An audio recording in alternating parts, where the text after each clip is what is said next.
Hello students, welcome back to my channel. आज के इस वीडियो में हम लोग देखेंगे चैप्टर 1 क्लास 9 इंग्लिश का जो जामुन ट्रीज का चैप्टर हम लोग शुरू कर चुके हैं। उसका कॉम्प्रिहेंशन तक कंप्लीट हो चुका है हम लोग का प्रीवियस वीडियोज में।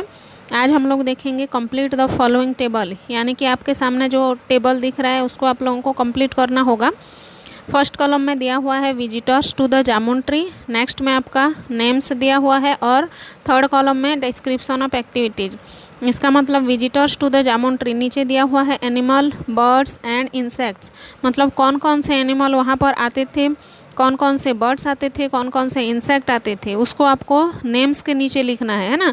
एनिमल्स के साइड में जो नेम्स के नीचे में डिब्बा दिया हुआ है उसमें आपको एनिमल्स का नाम लिखना होगा।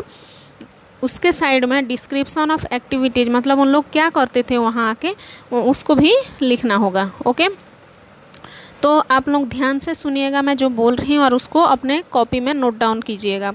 एनिमल्स कौन कौन सा आते थे आप लोग याद करो, कौन सा एनिमल वहाँ पर आते थे।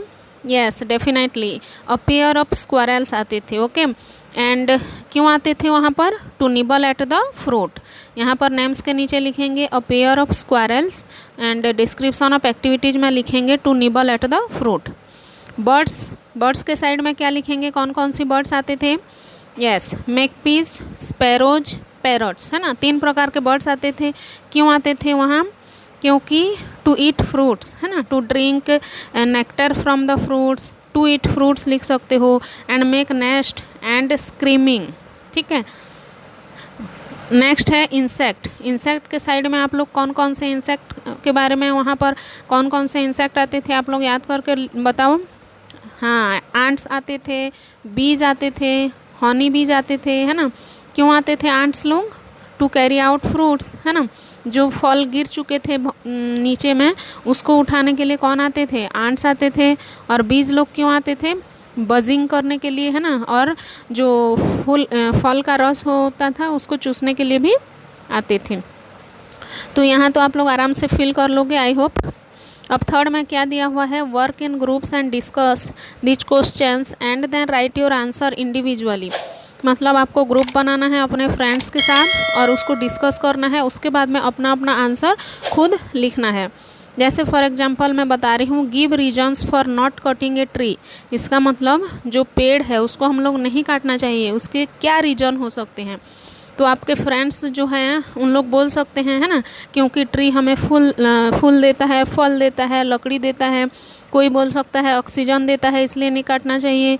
कोई बोलता है कि यहाँ पर हम लोग को छाया मिलता है, शेड शेल्टर मिलता है इसलिए नहीं काटना चाहिए। तो बहुत सारे स्टूडेंट्स, अलग अलग स्टूडेंट्स का अलग अलग जो डिसीजन है वो आ सकता है, तो उसको आप सम अप करके यहाँ पर लिख सकते हो। जैसे कि आप लिख सकते हो, trees give us fruits to eat, firewood to burn, है ना, जलाने के लिए लकड़ी भी हमें मिलता है। We also make houses and furniture with the wood, ऐसे भी आप लिख सकते हो। We play in its shade, है ना, so we should not cut trees. ठीक है, आप वीडियो को पॉज कीजिएगा और मैं जो बोल रही हूँ आराम से अपने कॉपी में नोट डाउन कीजिएगा। नेक्स्ट क्वेश्चन 2 है, give reasons where trees are cut, मतलब ट्री को कट तो करना ही पड़ता है हम लोग को, है ना। जितना भी हम लोग ट्री लगाते हैं अपने ज़रूरत के हिसाब से उसको तो कट करना बनता है, लेकिन क्यों कट करना चाहिए, only some kinds of trees are cut, है ना। ऐसे कुछ पेड़ होते हैं जिसको बस कट करने के लिए ही लगाया जाता है। और वो कौन कौन सा है, जैसे मैं पढ़ाई थी ना, सुबाबल का ट्री है, यूकालिपट्स का ट्री है, ये सब ट्री कट करने के लिए लगाया जाता है। और क्यों कट करना हम लोग के लिए अनिवार्य हो जाता है, to make furniture and necessary firewood, furniture, लकड़ी का फर्नीचर जैसे बनाना है तो उसके लिए हम लोग को ट्री को कट करना पड़ता ही पड़ता है ना। क्वेश्चन 3 है, do you think the trees that don't give fruits should be cut. Do you think, क्या आप सोचते हो, the trees that do not give fruits should be cut, मतलब आपके हिसाब से जो पेड़ फल नहीं देता है उसको बस कट करना चाहिए क्या।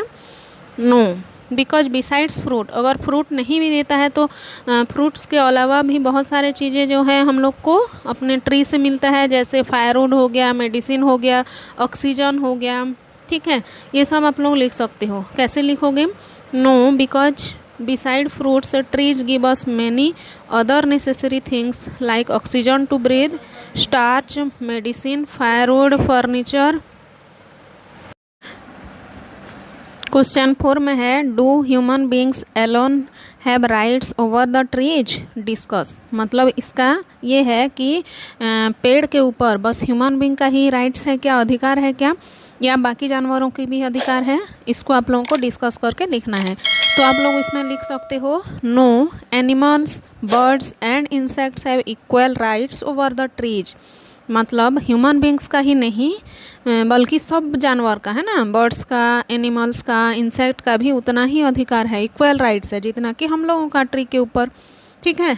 They get shelter food from tree, जैसे हम लोग को क्या क्या मिलता है ट्री से, शेल्टर मिलता है, फूड मिलता है ना, तो वैसे ही बाकी जानवरों को भी मिलता है। जैसे बर्ड्स लोग वहाँ पर नेस्ट बनाते हैं ना, तो हुआ ना उनका शेल्टर। ठीक है।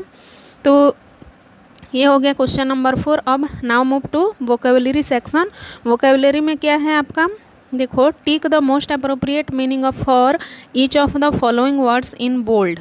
जो बोल्ड में दिया हुआ है ना बच्चों, उसको आप लोगों को उसका मीनिंग लिखना है। ABCD करके आपको 4 ऑप्शन दिया हुआ है, उसमें से आपको छांट के लिखना है। जैसे फर्स्ट में देख सकते हैं आप लोग, मनपी एंड टिंकी were enthusiastic about cutting the jamun tree.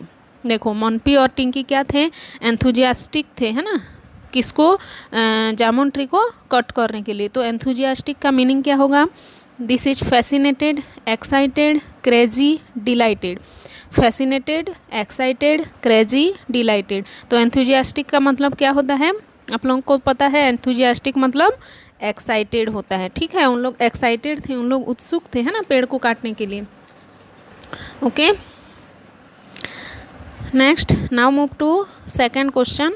They marvelled at the discipline with which ants toiled। They marvelled. ठीक है, मार्वल्ड मतलब क्या होता है, मार्वल्ड का मीनिंग पता है आप लोगों को, आश्चर्य होके देखना, है ना, तो उसको हम लोग क्या बोलेंगे। देखो, क्यूरियस तो नहीं हो सकता, जैसे कि आप लोग फर्स्ट ऑप्शन में देख सकते हो, क्यूरियस मतलब उत्सुक है। बिकम थॉटफुल मतलब विचारणीय, मतलब विचार करना, है ना। मॉक्ड माने हंसना, नहीं। मार्बल्ड का मतलब होता है वंडर्ड। क्या है, वंडर्ड। ओके, नेक्स्ट 3 में क्या है, जोनेक said it is obvious that we can not cut the tree. देखो, ऑब्वियस मतलब तो एकदम कॉमन वर्ड है, आप लोगों को एकदम आसान है। ऑब्वियस मतलब क्या है, ट्रू तो नहीं हो सकता। ट्रू मतलब क्या है, सच। वेल नोन मतलब जाना माना।